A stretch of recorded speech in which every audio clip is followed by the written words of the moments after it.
नमस्कार, मैं लालजी प्रसाद। स्वागत है आपका आरा हिंदी स्कूल में। कैसे हैं आप? उम्मीद है आप बढ़िया होंगे और अपनी पढ़ाई ठीक से कर पा रहे होंगे। देखिए, आज की क्लास में हम क्या करने वाले हैं। आज की क्लास में हम करेंगे पाठ जो हमारा है 4, चैप्टर 4 कहिए, पाठ कहिए 4। ठीक है। और जो 4 है आपका छप्य है। छप्य किसका है? तो नाभा दास का आपको मालूम होना चाहिए। ठीक है। कवि परिचय इसमें क्या क्या देखेंगे? तो कवि परिचय, अभ्यास, अभ्यास हल, भावार्थ, ऑब्जेक्टिव्स, यानी इस क्लास में कंप्लीट हम इस पार्ट को ख़त्म करेंगे। ठीक है। आइए आगे बढ़ते हैं। अगर आप इस पे केयर करेंगे तो हर बार की तरह हम इसको ऐसे ही करते हैं। कोई भी कविता हो या फिर आपका कोई पद्य गद्य खंड से कोई चैप्टर हो, तो इसमें कवि परिचय, भावार्थ, अभ्यास और PYQ कंप्लीट एक ही क्लास में ख़त्म करेंगे। इसलिए आप थोड़ा सा धैर्य बना कर रखिएगा और ज़्यादा टाइम नहीं लेंगे। आइए देखते हैं क्या क्या है। सबसे पहले बात करेंगे कवि परिचय पर। और कवि परिचय में देखेंगे कि नाभा दास, ये रहे नाभा दास। ठीक है। हालांकि ओरिजिनल इनका जो है, इनकी तस्वीर नहीं है और तस्वीर उस वक्त क्या ही होगा। ठीक है। तो आप समझिए कि इनको एक मानित ये तस्वीर दिया गया है। इनका जन्म कब होता है? 1570 में। ये एक अनुमानित है। ठीक है। 1570 में इनका जन्म होता है। और जन्म स्थान कहाँ है? दक्षिण भारत में। ये भी विद्वानों का कई मत है कि इनका जन्म कहाँ हुआ है, तो दक्षिण भारत में। आपको याद रखना है नाभा दास। ठीक है। नाभा दक्षिण में, भा मतलब भारत, ऐसे आपको याद रखना। भा मतलब भारत, दक्षिण भारत, ऐसे भा से भारत आ जाएगा। नाभा दास तो कभी भी पूछेगा तो भारत देगा ही देगा, जन्म स्थान अगर पूछता है तो। और इस चैप्टर से ना आपको लगभग से लगभग, देखिए, आपका 2 नंबर का ऑब्जेक्टिव, ठीक है, और 4 नंबर का ये कभी भावार्थ पूछता है। जैसे 4 नंबर का आर्ट्स में ही पूछता है, ए आर्ट्स वाले में पूछता है। साइंस में 2 नंबर का पूछता है, यानी आपको ध्यान रखेंगे साइंस वाले बच्चे का 4 नंबर का प्रश्न इससे बनता है और 6 नंबर का प्रश्न बनता है आर्ट्स वाले से। ठीक है, आर्ट्स वाले के बच्चों के लिए। तो इतना आपको ध्यान रखना है। अब इनका जन्म स्थान देख लें, दक्षिण भारत में, शैशव में, यानी जब ये शिशु अवस्था में थे, बचपन में ही इनके जो इनका पिता हैं उनका क्या हुआ? मृत्यु हो जाता है। ठीक है, मृत्यु हो जाती है। बचपन में इनके पिता चल बसते हैं और फिर क्या करते हैं, माता का साथ ये कहाँ जाते हैं? जयपुर। जयपुर कहाँ है? राजस्थान का ये राजधानी है जयपुर। वहाँ पर जाते हैं और फिर कुछ दिनों के बाद ये फिर क्या होते हैं, माता से भी अलग हो जाते हैं, बिछड़ जाते हैं।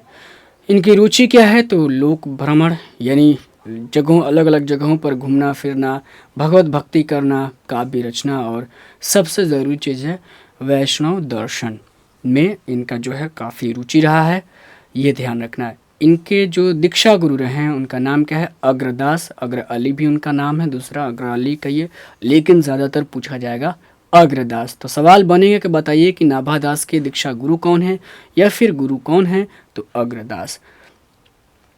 आगे हम चर्चा करेंगे एक स्लाइड में कि ये जो अग्रदास हुए, फिर ये समकालीन तुलसी के समकालीन हुए, ये गुरु परंपरा कैसा क्या है, ये कन्फ्यूजन बहुत होता है, तो हम उसको क्लियर करेंगे। फिलहाल आप याद रखिए कि इनके गुरु का नाम है अग्रदास, जो स्वामी रामानंद की शिष्य, ठीक है, क्या शिष्य परंपरा के प्रसिद्ध कवि थे। देखिए, ये रामानंद कौन है हम बात करेंगे थोड़ा सा और आगे बढ़कर। हालांकि इनके बारे में जब तुलसीदास को पढ़ रहे थे तो कर लिया था, बट फिर से इस क्लास में डिफाइन करेंगे इसको। आइए देखते हैं। अस्थाई निवास कहाँ है? तो वृंदावन। नाभा दास कहाँ है? तो वृंदा दास नाभा। ठीक है, नाभा दास वृंदा। नौ है तो नौ याद रखिएगा, नौ किस में आता है? द वाला में आता है। तो द व न दोनों के है, तो ऐसे आपको एक बनाना है, वृंदावन। ठीक है, आगे बढ़ते हैं। और देखिए, इनका बस मात्र इन्होंने 2 ही कृति लिखा हुआ है। इनकी कितनी रचना है, कितना ग्रंथ है? 2 ही है। कौन सा ग्रंथ है? पहला एक है भक्तिमाल। ठीक है, भक्तमाल मिलता है ज़्यादातर, भक्तिमाल है, भक्तमाल। और दूसरा क्या है? अष्टयाम। भक्त का क्या होता है? भक्त मतलब भक्त कवि। ठीक है, और माल का मतलब माला गुच्छ। तो भक्तमाल के नाम से आपको पता हो जाना चाहिए कि भक्तमाल में क्या है। इनके वक्त के जो भी कवि रहे हैं, भक्त कवि रहे हैं, ठीक है, चाहे हिंदू हो या मुस्लिम हो, कोई भी हो, उनको इन्होंने क्या किया हुआ है, इसमें समाहित करके उनके बारे में लिखा हुआ है कि कौन भक्त कैसे हैं। जैसे अभी हम जो पढ़ रहे हैं नाभादास के छप्य, इनका जो अभी क्या पढ़ रहे हैं हम लोग, छप्य। छप्य, तो छप्य क्या है, एक छंद है। ये क्या है, छंद शैली है। जैसे दोहा होता है ना, दोहा होता है, तो उसी तरीके से दोहा एक हुआ, और ऐसे ही होता है छप्य होता है, ऐसे ही एक सवैया होता है। बहुत सारा छंद है, ये सब क्या है, तो छंद है। ये सब क्या है, छंद कहलाता है। ये एक व्याकरण टर्म हुआ, काव्य दृष्टि का टर्म हुआ, वो आपको थोड़ा सा नहीं समझ पाएंगे, बट इतना जानिए कि जैसे दोहा होता है वैसे ही एक छप्य होता है। दोहा में 4 पंक्तियाँ होती हैं, ठीक है, 4 अर्धाली, जैसे 2 अर्धाली होता है तो एक और गुरु और लघु होता है, 4 होता है, काउंट करेंगे तो ऐसा ही होता है। इसमें 6 होता है। इसमें कितने पंक्ति होते हैं, तो 6 होते हैं। इसमें कितना, तो 4 होता है, ठीक है। तो वो चीज़ हो गया। ऐसा समझिए कि दोहा छप्पे की तरह, दोहा की तरह भी एक छप्पे एक छंद है। अब तो वही जो है भक्तमाल में बहुत सारे कवियों को रखा गया है। जैसे आपको ये बताने का मतलब हुआ कि ये जो छप्पे है, छप्पे में कौन कौन आपके इस पाठ में पढ़ना है, एक कबीर के बारे में और एक पढ़ना है किसके बारे में, सूरदास के बारे में। तो 2 लोगों के बारे में छप्पे, यहाँ पर 2 छप्पे दिया हुआ है, ठीक है। तो ये भी सवाल बनेंगे कि बताइए कि प्रथम छप्पे में प्रथम किसका नाम है, या फिर नाभादास के जो छप्पे है इसमें किन किन कवियों का वर्णन है। तो एक कबीर और दूसरा सूरदास के। समझ गए। अष्टयाम एक है, अष्टयाम ब्रज भाषा में है, ये भी आपको याद रखें। और इन्होंने क्या किया है अष्टयाम में, रामचरितमानस, मानस जो है रामचरितमानस किसका है, ये रचना किसका है बताइए, तो तुलसीदास का है, तुलसीदास का, ठीक है। अभी हमने इसको पढ़ लिया, पीछे एक क्लास जो किए हैं तो इसी से रिलेटेड किया है, तो चेक कर लीजिएगा। दोहा चौपाई शैली होता है, यानी पहले आता है दोहा, ठीक है, फिर चौपाई 4 को पंक्तियों का चौपाई देता है और एक दोहा देता है, तो उसे दोहा चौपाई बोलते हैं। तो इसी शैली में ये रामचरितमानस लिखा है और इसी का ठीक कॉपी किया हुआ है। उसी आधार पर अष्टयाम इन्होंने नाभादास ने लिखा हुआ है, कॉपी करके इसी को आधार बना के लिखा है। क्लियर हो रहा चीज़। तो रचना काल इसका क्या है, भक्तमाल का 1585 है, ये ज़रूरत नहीं है, बट याद रखिएगा 2 कृति हैं इनकी, भक्तमाल और अष्टयाम। देखिए अब ऐसे कैसे याद रखेंगे, नाभा भ भक्त ऐसे आपको याद रखना है। अब आगे चलते हैं और यहाँ पर देखते हैं नाभादास का कुछ विशेष जानते हैं इनके बारे में। कवि नाभादास की पारिवारिक सामाजिक पृष्ठभूमि अधिकतर विद्वानों के मुताबिक दलित वर्ग की थी। यानी विद्वानों का मत है कि नाभादास किस परिवार से आते हैं, तो दलित वर्ग समाज से आते हैं, परिवार से आते हैं। 1 नंबर के ये सवाल याद रखना है, नाभादास दलित वर्ग या दलित समाज से आते हैं, ठीक है। दूसरा, आपको कॉपी पर अपना ऐसे एरो देकर या स्टार देकर अपना एक नोट बनाना है, खुद का नोट जरूर बनाइएगा, ठीक है। नाभादास क्या है, ये बहुत इंपॉर्टेंट सवाल है।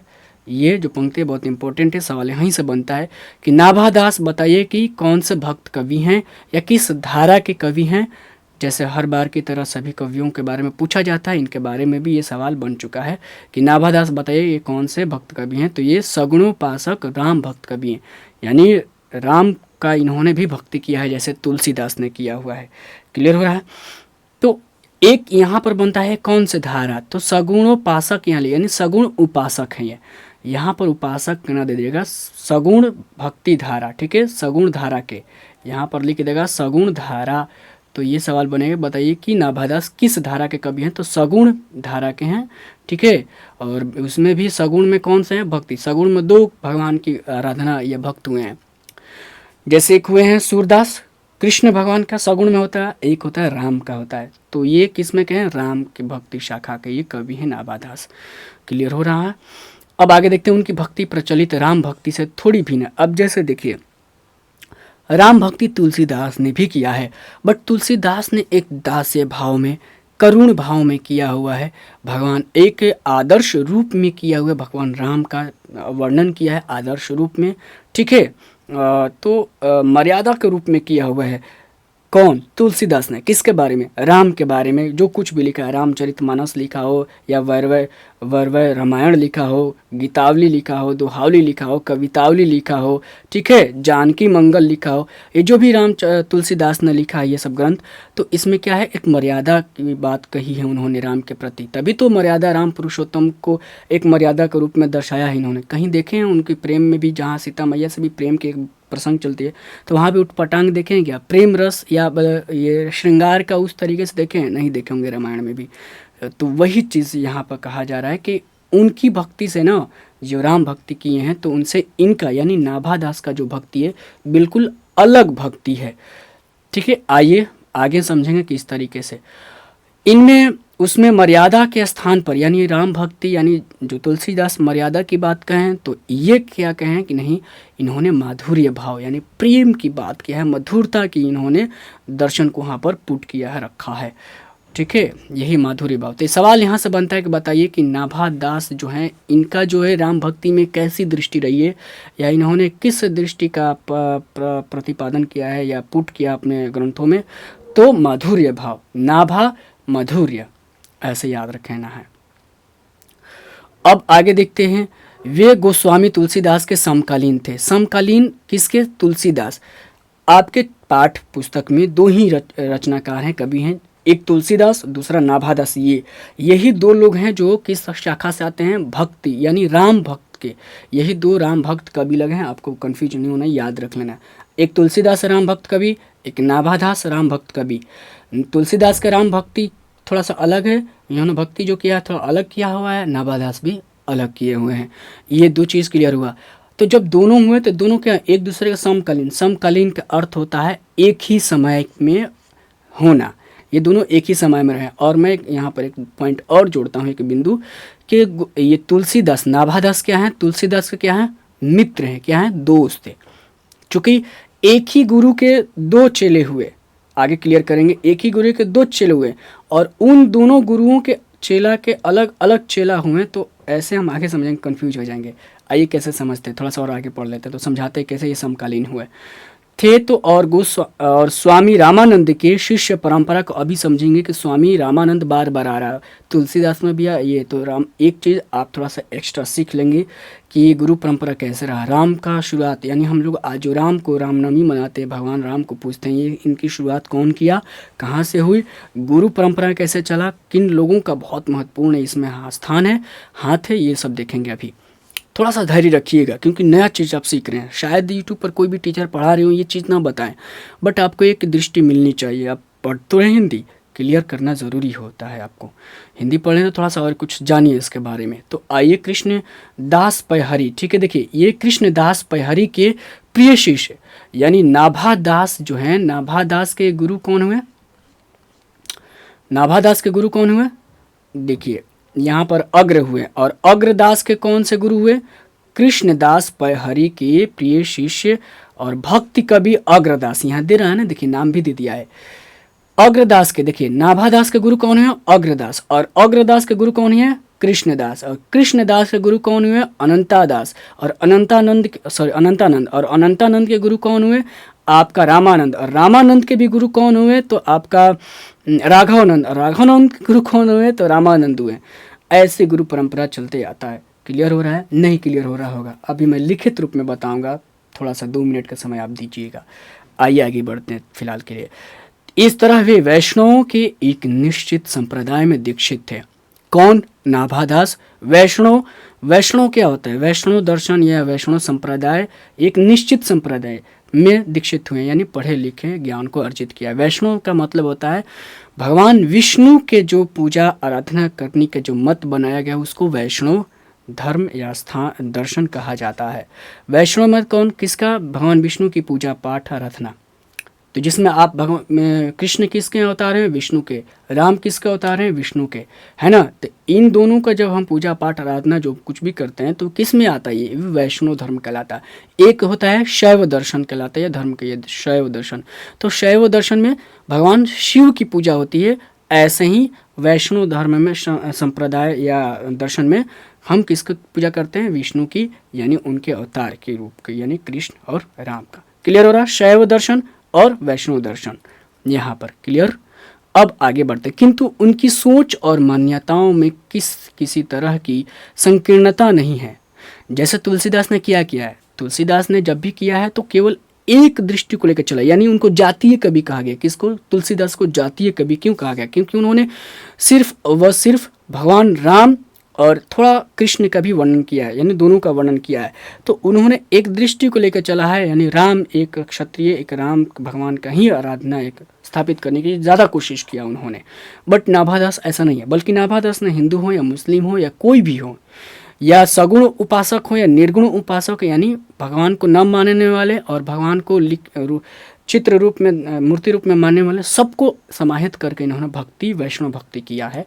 यही तो अंतर है इनमें। और इनमें देखिए, पक्षपात, दुराग्रह या कट्टरता से वे पूर्णतः मुक्त रहे, अलग रहे, बहुत दूर रहे। एक भावुक, यानी भावुकता, इमोशनल व्यक्ति, सहृदय, विवेक संपन्न, सच्चे वैष्णव भक्त रहे हैं। ये क्लियर हो रहा है चीज़। आइए अब देखिए, यहाँ पर थोड़ा सा हम चर्चा करते हैं। गुरु परंपरा के नाम लिख देता हूँ, हालांकि आपको याद रख करना जरूरी नहीं है, लेकिन अगर थोड़ा सा देख लेंगे ना, तो आपके तुलसीदास के गुरु और नाभादास के गुरु क्लियर हो जाएंगे कौन है गुरु, कंफ्यूज नहीं हो जाएगा। और इसको नोट बना लीजिए। देखिए, सबसे पहले मैं बताता हूँ, राम भक्ति जो है ना, राम भक्ति कहाँ से शुरू होती है, भक्ति, राम की भक्ति कहाँ से आती है, यानी राम भक्ति यानी वैष्णव भक्ति, ठीक है। वैष्णव दर्शन, यहाँ दर्शन लिख देता हूँ मैं, दर्शन। देखिए, वैष्णव दर्शन की शुरुआत कहाँ होती है, यानी भक्ति की कहाँ शुरुआत है, दक्षिण भारत में,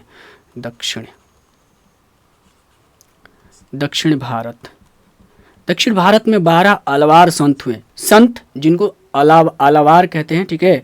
अलवार संत हुए 12, कितनी संख्या थी, 12। और इन्हीं 12 भक्तों ने दक्षिण भारत में वैष्णव यानी विष्णु की उपासना करना शुरू किया। और ठीक उसी वक्त शैव दर्शन का भी, ठीक है, शैव यानी शंकराचार्य, आज जो नाम सुनते हैं शंकराचार्य, जो राम मंदिर में बुलाया गया था उनको, तो शंकराचार्य के 4 पीठ है, जो भारत के चारों दिशा में एक पीठ है, ठीक है। तो वही शैव दर्शन, वही शंकराचार्य जी लोग हुए, उसी दर्शन यानी शंकर के मानने वाले, ठीक है। तो अभी हम पढ़ रहे हैं वैष्णव दर्शन। तो यहाँ से दक्षिण भारत में शुरुआत होती है। शुरुआत कौन करता है, होता है वहाँ पर अलवारों के द्वारा। लेकिन कई तरह के उस टाइम बौद्ध धर्म भी, जैन धर्म भी उस टाइम था। तो ये लोग क्या करते थे, विरोध कर रहे थे, किसका, दक्षिण भारत में विरोध हो रहा था, हिंदुओं का विरोध कर रहे थे। मूर्ति पूजा की शुरुआत जो हुई थी, अलवारों का विरोध कर रहे थे। तो वहाँ से कुछ विद्वान, जैसे एक हुए आपका रामानुजाचार्य,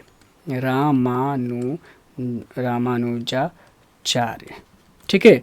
रामानुजाचार्य जो हुए, इन्होंने देखा कि ये तो ठीक नहीं है भाई, हमारे जो हिंदू धर्म के लोग हैं, हमारे हिंदू जो लोग हैं, उनको तो इस तरीके से तोड़ा नहीं जा सकता, बांटा नहीं जा सकता। उस टाइम आम जो जनता थी बहुत तितिर बितिर हो गई थी।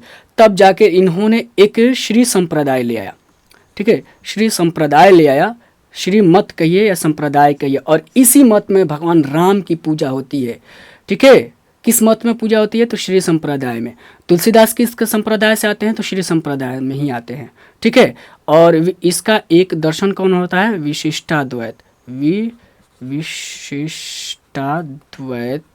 द्वैतवाद।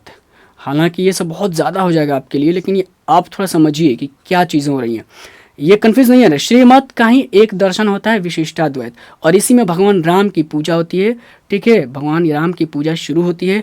और इसी मत से कौन आते हैं, तुलसीदास आते हैं, तुलसीदास आते हैं। हालांकि अभी हम पढ़ेंगे गुरु परंपरा, बट ये समझिए, क्लियर हुआ। तो इन्होंने राम भक्ति की शुरुआत की दक्षिण भारत, और वहाँ गए कौन, वहाँ से कौन लेकर आया राम भक्ति को, राम भक्ति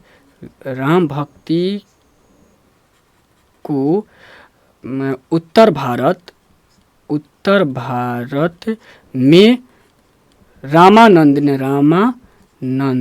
ठीक है। उत्तर भारत में कौन लेकर आया, रामानंद लेकर यानी हमारे तरफ, अपने तरफ लेकर आए, ठीक है। आए, ये हो जाएगा, ये वाला आए, ठीक है। आए, कौन लेकर आया दक्षिण भारत से, रामानंद लेकर आए। ये रामानंद, शुरुआत कौन किया, रामानुजाचार्य। इनसे पहले भी कौन रहे हैं, दक्षिण भारत के कुछ 12 भक्त हुए, अलवार जिनको कहा जाता है। क्लियर हुआ यहाँ तक। अब यहाँ पर देखते हैं गुरु परंपरा। अब ये रामानंद उत्तर भारत में, और इन्होंने जगह जगह पर प्रचार किया, भगवान राम को प्रचार किया, ठीक है। भक्ति कहा कि भगवान राम ऐसा है, इनका पूजा पाठ करना शुरू करिए, प्रचार किया। तो जैसे प्रचार करेंगे तो भाई तो चेला बनते जाएंगे ना, आपके अनुयायी तो बनते जाएंगे। तो यहीं से चेला गुरु की परंपरा शुरू होती है। तो ध्यान दीजिए, सबसे पहले हो गया आपका रामानुजाचार्य हो गया, ठीक है।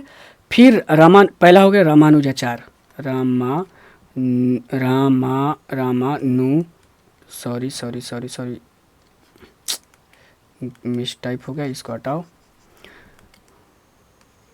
रामानुजाचार्य, ठीक है, रामानुजाचार्य। फिर रामानंद, राघवानंद,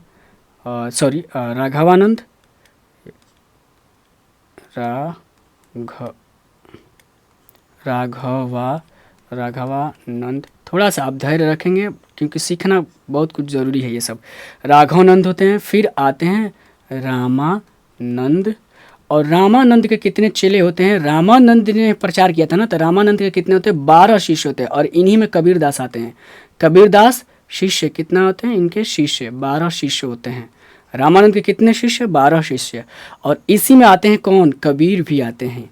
और कबीर फिर किस में चले जाते हैं भाई? वो निर्गुण भक्ति धारा शुरू कर देते हैं। वो भगवान को मूर्ति रूप को नहीं पूजते हैं, कहते हैं नहीं पूजेंगे हम। जबकि रामानंद क्या कर रहे हैं भाई? ये तो राम को मूर्ति का पूजा कर रहे हैं ये, लेकिन इन्हीं से निकला हुआ कबीर कहते हैं नहीं हम नहीं पूजेंगे, ठीक है। और आगे बढ़ते हैं। रामानंद के बाद आते हैं अनंतानंद। क्लियर हो रहा है किच? अनंतानंद। और अनंतानंद से देखिए एक और, अनंतानंद के 2 चेले होते हैं। एक होते हैं कृष्णदास होते हैं, और एक होते हैं नरहरिदास,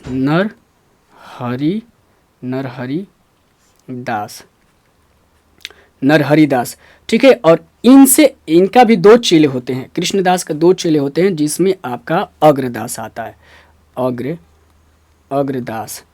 और यही अग्रदास के चेला कौन होते हैं? नाभादास। क्लियर हो रहा है ना भाई?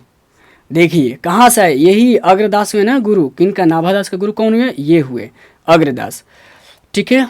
पहले गुरु हैं तब चेला होते गए हैं, ऐसे मैं लिखा हूँ। फिर नरहरिदास के चेला कौन होते हैं? तुलसीदास। तुलसीदास, क्लियर। अब तुलसीदास का चेला का कहीं जिक्र नहीं दिया हुआ है तो ये यहाँ ठप हो जाते हैं, और नाभादास का भी नहीं दिया है तो यहाँ पर ये ठप हो जाते हैं। और राम भक्ति शाखा के अंतिम कवि भी यही होते हैं, नाभादास। यही अंतिम कवि हैं। और इनका एक और चेला हुए हैं, ठीक है। तो उधर नहीं जाना है, शायद हमको ध्यान भी नहीं आ रहा है, इतना ही ध्यान आ रहा है। तो आपको यही समझ गए। हाँ, कृष्णदास के एक और चेला हुए, नरहरिदास का बस एक ही है। कृष्णदास के एक और चेला हैं, पता नहीं कौन सा चेला है, याद नहीं आ रहा, हालांकि कहीं जिक्र नहीं उतना। तो क्लियर हुआ कैसा गुरु परंपरा चला। पहले रामानुजाचार्य, फिर रघवानंद आए, रघवानंद के चेला हुए रामानंद। रामानंद के चेला 12 हुए, जिसमें कबीर भी आपको पढ़ना है, पढ़ लिए होंगे, और एक पढ़ना है तुलसीदास। तो ठीक है, तो आगे आते हैं अनंतानंद दास। अनंतानंद होते हैं रामानंद के चेला उसमें। और अनंतानंद के देखिए उसमें से इन 12 चेला में से एक अनंतानंद एक चेला हुए, और इन्होंने प्रचार किया तो इनका भी चेला बने कृष्णदास, और नरहरिदास 2 चेले बने। और कृष्णदास के चेला अग्रदास, अग्रदास के चेला नाभादास। तो वही पूछता है ना कि नाभादास के गुरु कौन हुए? तो अग्रदास, अग्रदास।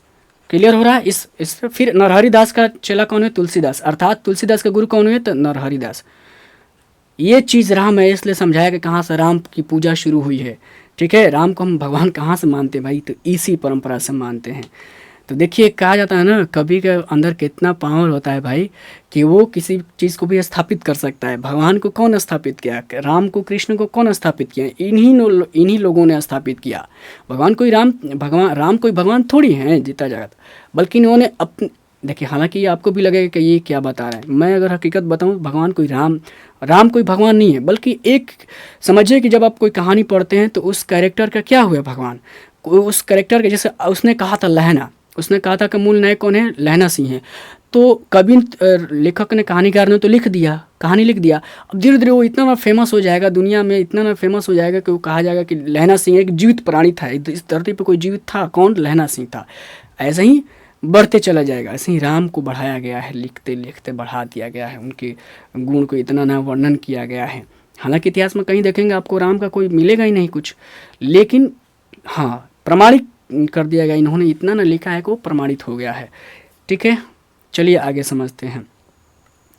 अब देखिए आगे स्लाइड में ये देखेंगे, थोड़ा सा वो कुछ ज़्यादा मैंने डिस्कस कर दिया, लेकिन ज़रूरत है, ये क्लास में सीखिए, पढ़िए, लेकिन बहुत कुछ सीखिए। अब इसको स्पीड करके भी देख सकते हैं, कम करके बढ़ा के जैसे आपको सुविधा देखिए, लेकिन देखिएगा। प्रसिद्ध कृति भक्तमाल की बात करते हैं। भक्तमाल में भक्त कवि नाभादास के शील, सोच और मानस का निर्मल दर्पण है। अविचल भगवत देखिए भक्त चरित, मैंने पहले ये सब समझा दिया कि क्या है भक्तमाल, क्या है भक्तों का चरित्र इसमें वर्णन है। भक्त, बहुत सारे भक्तों को इसमें रखा गया है, तो इतना क्लियर है। बस यही चीज़ कहा गया। अब देखिए यहाँ पर पढ़ते हैं, वे एक विरक्त जीवन जीते आए संत थे। विरक्त जीवन मतलब बाकी लोगों से अलग रहकर जीवन को जिया है संत के रूप में। स्पष्ट है उनके अनुभव, उस छोटे दायरे में ही उन्होंने अपनी अभिरुचि, ज्ञान, विवेक, भाव प्रसार आदि के द्वारा प्रतिभा का प्रकर्ष जो है उपस्थित कर दिया है। भक्तमाल जिसकी आगे परंपरा चल पड़ी, यह प्रमाणित करता है। भक्तमाल जो है मतलब प्रमाणित करता मतलब क्या, बहुत सारे भक्तों को लिखा हुआ है, तो आगे जो भी परंपरा चला भक्तमाल के बाद को, नाभादास के बाद जो भी परंपरा चले, बहुत सारे जो लेखक हैं उन सबको इन्होंने इसमें समाहित करके प्रमाणित किया कि हाँ ये भी चला है। भक्तमाल भक्ति धारा आगे भी बढ़ी है, किस तरीके से बताया गया। भक्तमाल जैसे नाम से ही स्पष्ट है कि भक्तों की चरित्र है, इसमें क्या है, माला है। क्लियर वही बात हुआ। इसमें नाभादास के पूर्ववर्ती यानी अपने से पूर्व और समवर्ती यानी अपने समय में वैष्णव भक्तों के जो भी चर्चित चरित्र वर्णित, यानी जो भी उस टाइम में चर्चित कवि भी रहे उन सबको अपने से पहले और अपने समय तक के सभी कवियों को इसमें लिखा हुआ है, चरित्र को वर्णन किया। चरित्र वर्णन है भक्तमाल, क्या है, कवियों का भक्तों का चरित्र वर्णन है। सीधे एक सवाल का आंसर है, इससे याद रखिए। भक्तों को चयन करने में धर्म संप्रदाय, जाति, लिंग और निर्गुण सगुण, देखिए कैसे अलग हुए तुलसीदास के या राम भक्त कवियों में से नाभादास कैसे अलग हुए, क्योंकि इन्होंने धर्म संप्रदाय, जाति, लिंग और निर्गुण या सगुण हो आदि के विभेदकारी आग्रहों को, यानी जो भी अलग करने वाले जो तथ्य हैं उन सबको नकार दिया और सबको एक रूप में माधुर्य प्रेम बढ़ाते हुए सबको अपने भक्तमाल में स्थान दिया, सबको मिलाकर चला। जैसे कबीर ने सबको मिलाकर चला, ऐसे ही इन्होंने भी मिलाकर चला। ठीक है, वही बात कह रहा है। सबका मतलब केवल वैष्णवता को इन्होंने बस एक ही दृष्टि रखा, वैष्णव धर्म संप्रदाय दर्शन को धर्म में रखा। जो भी वैष्णव की बात करता है वो सब हमारे हैं, सबको स्थान मिलना चाहिए, इन्होंने कहा। ठीक है, क्लियर हुआ। यह वैष्णव भक्ति के अनुरूप ही, जिसमें जाति पाति पूछे, ये ध्यान रखिए पंक्ति, जाति पाति पूछे नहीं कोई, हरि को भजे सो हरि के होई। कहने के जाति पाति से मतलब नहीं है, आप हरि को, ईश्वर को पूजिए, आप ईश्वर के हो जाएंगे, यानी सबके हैं वो हमारे हैं, इस तमाम लोगों के भी हैं, यही कहने का मतलब हुआ। जैसे कबीरदास भी हुए, सबको कबीरदास ने कहा कि भजन आप करिए, सच्चे हृदय से भजन करिए, आप जैसे भी करिए, तभी जाके सब कुछ सही है। भक्तमाल में वर्णित सभी भक्त कवि नहीं है, किंतु भक्त कवियों की संख्या कम नहीं है। सब लोग उसमें नहीं हैं, बट उसमें जितने हैं ज़्यादा से ज़्यादा उसमें कवि हैं। अब आगे देखते हैं भक्तमाल के बारे में, रचना के बारे में पूछना सवाल पूछता है कि भक्तमाल में कितने छंद है या फिर कितने कवियों का वर्णन है। तो देखिए भक्तमाल किस छप्पे में लिखा है, तो छप्पे छंद में। भक्तमाल कौन सा छंद में लिखा हुआ है, तो छप्पे में। दोहा जैसे मैंने बताया ना कि दोहा एक अलग छंद हुआ, तो ऐसे ही छप्पे एक छंद हुआ। और भक्तमाल में 316 छप्पे हैं और 200 भक्तों का उसमें चरित्र वर्णन है। भक्तमाल में कितने कवियों का चरित्र वर्णन है, तो 200। कितने छंद है, तो 316। ये आपको ऐसे एरो देकर बना लेना है, कोई दिक्कत कन्फ्यूजन नहीं हो रहा है ना, यहाँ तक समझना है, बाकी और कुछ है नहीं। आगे बढ़ते हैं। सारा किताब जो मूल किताब है ना, मैंने मूल किताब को रखा हुआ है, एक पासपोर्ट वाला किताब है, उसका हम नहीं पढ़ाते हैं उससे, क्योंकि उसमें बहुत सारा मिस टाइप है। अनेक छपियों द्वारा मध्यकाल में ही आधुनिक अर्थों में हिंदी आलोचना का नाभादास ने न केवल बीजवपन किया था, बल्कि सांकेतिक रूप में अग्रिम पथ निर्देश भी कर दिया। जैसे कहने का इसका टोटल यही मतलब है कि भक्तमाल में जो भी कवियों को रचना करके नाभादास एक काम ये किया है कि आगे आने वाले जो भी पथ प्रदर्शन निर्देश हुआ, जो भी कवि होंगे, लेखक होंगे, जो रिसर्चर होंगे, उनका काम आसान कर दिया है। ठीक है, क्योंकि इन्होंने तो सबके बारे में लिख दिया, तो फिर अब आप पढ़ेंगे या मैं पढ़ूंगा, इनके बारे में रिसर्च करूंगा जो भी कवि हैं, तो सीधे भक्तमाल में जाएंगे, देखेंगे कि इनके बारे में क्या क्या कहा गया है, तो आसान हो गया। यही पथ प्रदर्श या पथ निर्देश कर दिया है। बस इतना ही, और आगे चलते हैं, कुछ ज़्यादा नहीं। अब थोड़ा सा पद के बारे में पढ़ लेते हैं। जो भी छंद लगा है ना, छप्पे छंद जो भी लगा है छंद, इन दोनों छंद के बारे में पढ़ लेते हैं। कबीर के बारे में देखिए, पहला लगा कबीर और दूसरा लगा है छंद जो है सूरदास का है, ये याद रखना है। और छप्पे में और भक्तमाल में कहाँ ये दोनों, तो भक्तमाल में इनके बारे में वो दोनों पंक्ति जहाँ छंद दिया हुआ है छप्पे दोनों कहाँ है, तो भक्तमाल में लिखा हुआ है, यही बात है। अब आगे चलते हैं हम लोग, दो कोट दिया हुआ, इन कोट को थोड़ा सा पढ़ लेते हैं। नाभादास ने भक्तों के परिचय में जिस समास शैली का प्रयोग परिचय दिया है वह उनके गंभीर चिंतन मनन का परिणाम है। ठीक है, जिन भक्तों का परिचय उन्होंने लिखा है, यानी 200 भक्तों की चरित्र लिखा है, उनकी रचना शैली, काव्य कला, भक्ति पद्धति एवं अन्य विशिष्टताओं आदि को प्रायः एक ही छप्पे में कूट कूट कर समाहित कर दिया है, समाविष्ट कर दिया है। ये कौन कह रहे हैं, विजेंद्र स्नातक कह रहे हैं। ठीक है, अब दूसरा एक कोट पढ़ते हैं, भक्तमाल मध्य युग के, यानी मध्य युग मतलब भक्ति काल के। ठीक है, और मध्य युग में दो आता है, भक्ति और रीति काल दोनों आता है। और नाभादास जैसे रीति काल की शुरुआत होती है, यानी तीसरा जो चरण साहित्य कालखंड जो पढ़े होंगे, अगर मेरी क्लास किए होंगे हिंदी साहित्य के कालखंड काल विभाजन, उसमें तीसरा होता है रीति युग, रीति काल। तो रीति काल की शुरुआत के ही ये नाभादास कवि हुए और अंतिम होते हैं भक्ति काल के, तो वही मध्य युग हो गया, यानी भक्ति का समापन, भक्ति के समय।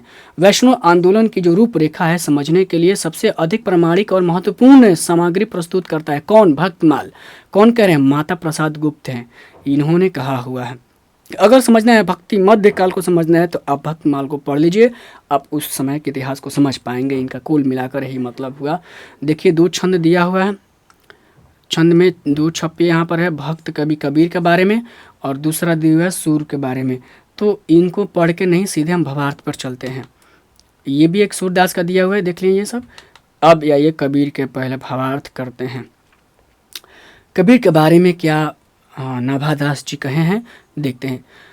और भगति विमुख जे धर्म सो सब अधर्म करी गाय, भगति विमुख जे धर्म सो सब अधर्म करी गाय, योग यज्ञ व्रत दान भजन बिनु तुच्छ दिखाए।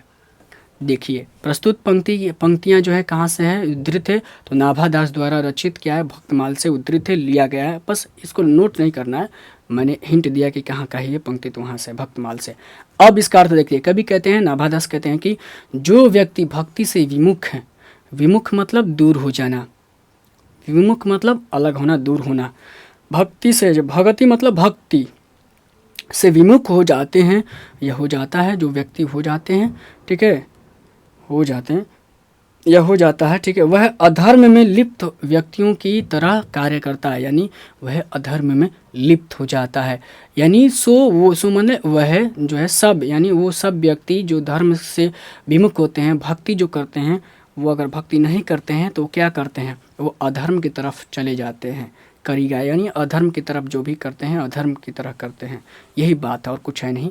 कवि ने सच्चे हृदय के बिना, किए गए भक्ति के बिना योग यज्ञ व्रत दान सभी को तुच्छ कहा है। देखिए कह रहे बिन भजन, भजन बिन तुच्छ दिखाए क्या, योग ज्ञान योग यज्ञ व्रत दान। अच्छा, योग का मतलब एक्सरसाइज नहीं, शारीरिक एक्सरसाइज नहीं, यानी ध्यान करना, ईश्वर को जो भी पूजा पाठ करते हैं ध्यान करके, ठीक है, उस योग की बात की जा रही है यहाँ पर।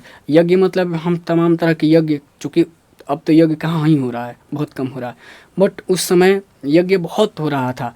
तो वही कह रहे हैं कि आप योग कर रहे हैं, तमाम तरह की योग साधना कर रहे हैं, यज्ञ कर रहे हैं, फिर पूजा पाठ कर रहे हैं, व्रत धर रहे हैं, भूख रहे हैं, तमाम तरह की चीज़ों को दान कर रहे हैं कि हमें आशीर्वाद मिले, ईश्वर की कृपा मिले, पुण्य मिले, तो ये सब भी बेकार चला जाएगा। कब, जब आप सच्चे हृदय से भजन नहीं करते हैं, बिन भजन, यानी भजन, चूँकि कबीरदास चूँकि भजन किए हुए हैं, इन्होंने तो मूर्ति पूजा किया नहीं है, इन्होंने तो विरोध किया है, इन्होंने भजन किया हुआ, यानी ईश्वर को आध्यात्म रूप में याद किया हुआ है, जप किया हुआ है। तो वही कह रहा है, सबको तुच्छ हो जाता है, सब तुच्छ हो जाता है जब तक आप सच्चे हृदय से भक्ति नहीं करते हैं। तो आइए दूसरा स्लाइड में देखते हैं आगे के इसका जो पद है, हिंदू तुरक प्रमाण रमैनी सबदी साखी, पक्षपात नहीं बचन सबही के हित की भाषी। ध्यान दीजिए कबीर की यही विशेषता, ये कबीर की विशेषता बताया जा रहा है यहाँ पर कि कबीर कैसे व्यक्ति रहे हैं। तो देखिए कबीर ने हिंदू मुसलमान, तुरक मतलब तुर्की से, यानी तुर्की से आए हुए, यानी तुरक मतलब होता है मुसलमान, यानी मुसलमान को क्या कहा जाता था पहले? तुर्की कहा जाता था। तुर्क लोग, मुसलमान जो मुसलमान हैं पहले उनको क्या कहा जाता था? तुर्क कहा जाता था। और तुर्की भी, तुर्की से आए हुए जो पहले शुरुआत में मुसलमान उधर से ही आए थे ना, तुर्की से, तो ये हुआ मुसलमान। तो हिंदू मुसलमान प्रमाण का मतलब प्रमाणित करता है क्या चीज़? कबीर, देखिए ध्यान दीजिए यहाँ पर, कबीर का एक ही मात्र ग्रंथ है, क्या है? बीजक। बीजक है, ठीक है। और बीजक को तीन पार्ट में बीजक 3 पार्ट में, एक रामायणी है, रामायणी का मतलब रामायण, सबदी का मतलब शब्द, और साखी का साखी ही होता है शायद, साखी या शाखा ऐसा कुछ होता है। बट ये तीनों क्या है? पाठ है किसका? अंग है किसका? बीजक का। ये तीनों को संग्रहित करके उसका एक नाम दिया गया है बीजक। कबीर का पुस्तक ग्रंथ का क्या नाम है? बीजक। और इनके जो चेला हैं धर्मदास, कबीर के चेला कौन है? धर्मदास। और इन्होंने ही क्या बीजक को संग्रहित किया हुआ है। ये तीनों ग्रंथ है। तो इन तीनों ग्रंथ में प्रमाण मिलता है। क्या प्रमाण मिलता है भाई? कि हिंदू और मुसलमान को एक समान दृष्टि से कबीर ने देखा है, भेदभाव नहीं किया है कि भाई तुम हिंदू हो या मैं मुसलमान हूँ, ऐसा कुछ नहीं कहा है। क्यों भाई? पक्षपात नहीं किया है, नहीं वचन उनके बारे में कोई पक्षपाती वचन नहीं कहे, कोई बात ऐसी नहीं कहा है कि कबीरदास ने कि हिंदू को बुरा लगे या फिर मुसलमान को बुरा लगे, बल्कि सबको कहा है कि आप भजन भक्ति करो, समान रूप से करो। उसे बिना भजन भक्ति का सब कुछ व्यर्थ हो जाएगा। तुम दान यज्ञ पुण्य सब कुछ करते, सब कुछ व्यर्थ चला जाएगा मेरे भाई। इसलिए यहाँ पर बताया जा रहा है कि इसका प्रमाण है कौन? सबदी रमैनी सबदी साखी। यही प्रमाण है कि कभी इन्होंने पक्षपात बात नहीं कही, बल्कि सबके हित की बात कही। भाषी यानी भाषा जो कहा है इन्होंने, सबके हित की बात कही है इन्होंने। यही तो है। अब अपने से अर्थ इसको बना लीजिएगा। बट देखिए लिखित रूप में लिखना ज़रूरी हो जाता है। नाबाज कहते हैं कि कबीर ने हमेशा हिंदू और मुसलमान को प्रमाण और सिद्धांत की बात कही है। कबीर ने कभी भी पक्षपात नहीं किया, उन्होंने हमेशा सबके हित की बात कही। देखिए मैंने जितना समझाया उससे बहुत कम यहाँ पर लिखा हुआ है, ठीक है। बट मैंने जो समझाया वो एक्चुअल में वही इसका अर्थ होना है।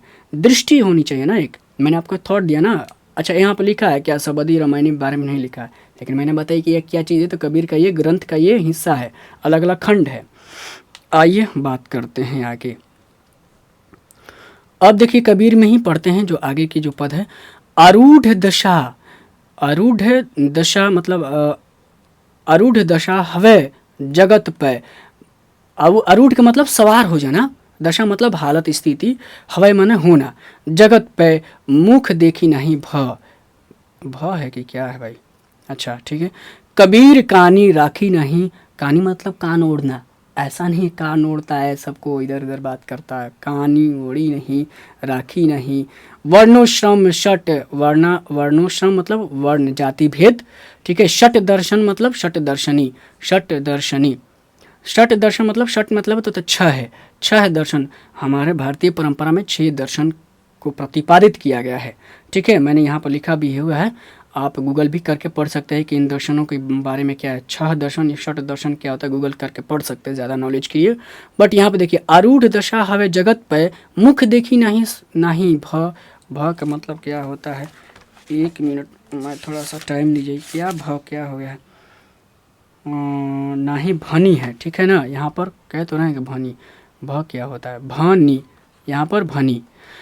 देखिए कबीर ने कभी भी मुख देखी बात नहीं कही। मुख देखी नहीं भनी मतलब बात कहना कही, अर्थात कभी भी पक्षपातपूर्ण बात नहीं कही। कबीर ने कभी भी कही सुनाई बातों को महत्व नहीं दिया है। कानी मतलब सुना हुआ, कान से उड़ा हुआ है ना, कान को उड़ा हुआ बात नहीं कहा, कौन का कहा नहीं, बल्कि ये तो कहते हैं, कबीर की एक पंक्ति है, कहते हैं कि मैं कहीं बात कहीं, ठीक है, और तुम कहो कागज लिखी। मैं एक पंक्ति ऐसा है कि मैं कहन चली, मैं कहत आँखन देखी, मैं कहत आँखन देखी और तुम कहत कागज लेखी। यानी मैं तो आँख के जो मैंने देखा है उसकी बात करता हूँ, लेकिन तुम कहते हो जो कागज़ पे लिखा हुआ है वो तुम बात, यानी कागज़ लिखी मतलब कान ओढ़े हुए सुने हुए कह रहे हो। मैं तो भाई जो सामने देखता हूँ मैं वही बात करता हूँ, किसी कहे दूसरे की नहीं, यही बात हो जा रही है। तो इन्होंने एक पंक्ति भी कही हुई है। तो यही बात कहा जा रहा है कि कबीर कानी मतलब वो अपनी आँखों देखी बात करते हैं, सुना हुआ बात नहीं करते हैं, ठीक है। और ना ही ये बात करते हैं जाति भेद की बात करते हैं, और ना ही षट दर्शन की भी इन्होंने बात करते हैं ये बात। तब क्योंकि देखिए आगे पढ़ते हैं। सुनाई बातों को महत्व नहीं देते हैं। उन्होंने हमेशा आंखों देखी बात कही है, आंखों को देखा हुआ को प्रमाणित मानते हुए कहा है। कबीर ने 4 वर्ण, ठीक है, 4 वर्ण यानी 4 वर्ण हुआ है ना, शूद्र हुआ है, वैश्य, शूद्र, क्षत्रिय, ये जो वर्ण होते हैं 4, तो उन्हीं की बात करें। 4 वर्ण, 4 आश्रम वर्ण और 6 दर्शन, यानी 6 दर्शन क्या है? सांख्य, योग, न्याय, वैशेषिक, मीमांसा, वेदांत। और ये विद्वान हुए, उन्होंने ये दर्शन दिया है। सांख्य का दर्शन कौन हुए? कपिल हुए। योग का कौन है? पतंजलि, तो हम नाम सुने हुए होंगे, पतंजलि, जिन्होंने योग को प्रतिपादित किया, दर्शन दिया। और वही पतंजलि को लेकर कौन आगे बढ़े हैं? तो रामदेव बाबा, ठीक है, पतंजलि नाम भी रख दिए वही वाला। न्याय दर्शन, न्याय का गौतम हुए। वैशेषिक का हुए कणांत, ऐसा कुछ है, पणांत की कणांत मणांत, कुछ ऐसा ही एक नाम है। मीमांसा का हो गए आपका जैमिनी। वेदांत का ऐसा कुछ और है, परमाणिक, कुछ ऐसा नाम नहीं याद रहा, बट जो नाम ही याद है मुझे बता दिया कि ये लोग प्रतिपादित किए थे ये दर्शन। किसी की आनी कानी नहीं की, अर्थात किसी को भी महत्व नहीं दिया। ये जो दर्शन है ना, इनको भी ज़्यादातर महत्व नहीं दिया। वो यही कह रहा है ना कि भाई आनी कानी नहीं रखा, आंखों देखी बात की, वर्ण धर्म को इन्होंने नहीं माना, षट दर्शन को भी नहीं माना। क्यों नहीं माना? कि अगर आप ये सब कर रहे हैं और भक्ति भजन सच्चे हृदय से नहीं करते, ये सब बेकार की बातें हैं ये भी। तो यही तो बात हुई, ज़्यादा कुछ अर्थ है नहीं। और उक्ति चौज अनुप्रास वर्णिस अस्थिति अति भारी वचन प्रीति निर्वेही अर्थ अद्भुत कु तुकधारी। अच्छा मैं सॉरी, अब कबीर का हमने खत्म कर दिया, तुकधारी से याद आ गया, तो हम तो आ गए सूरदास में, यहाँ तो पढ़ा ही नहीं है। तुकधारी यानी सूरदासी से पकड़ा गया। देखिए अब हम देख लिए उधर कबीर के बारे में, अब देखते हैं दूसरा जो छप्य है सूरदास को लेकर। अब देखते हैं उक्ति चौज अनुप्रास वर्ण अस्थिति अति भारी वचन प्रीति निर्वही अर्थ अद्भुत तुकधारी।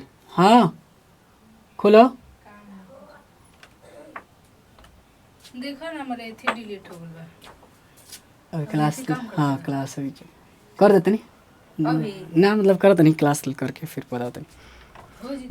हाँ ठीक, तो ठीक फोन करिए। उक्ति चौज अनुप्रास वर्ण अस्थिति, इसका भार देखते हैं। ये भी क्या है? नाभादास द्वारा रचित भक्तमाल से उद्धृत है। ये क्लियर हो रहा? देखिए नाभादास कहते हैं कि सूरदास की कविताएं युक्ति, चमत्कार, अनुप्रास अलंकार है। क्या ये अलंकार है? इसमें अक्षर वर्ण का बार बार रिपीट होता है।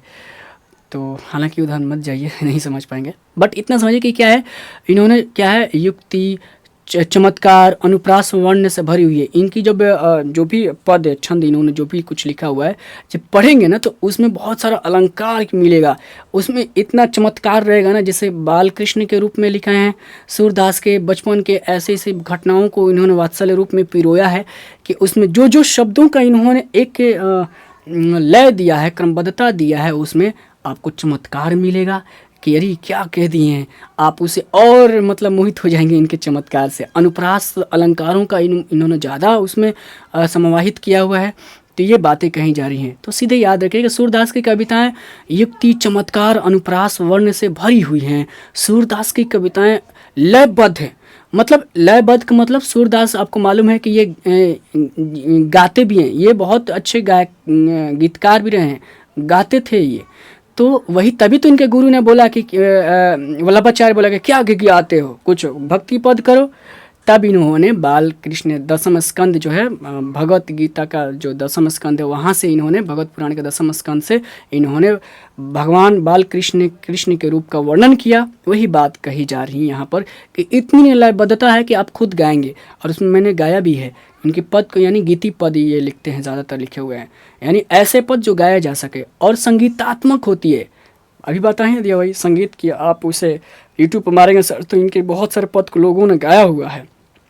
तो इनकी जो पद है ना, कविताएं हैं जो लयबद्ध रहती हैं, गाए जाने वाली रहती हैं, उसमें अलंकार बहुत सारे प्रपुष्टित हैं, अलंकार उसमें भरे पड़े रहते हैं, चमत्कृत रहता है, पढ़ के मिजाज जो है गदगद हो जाता है।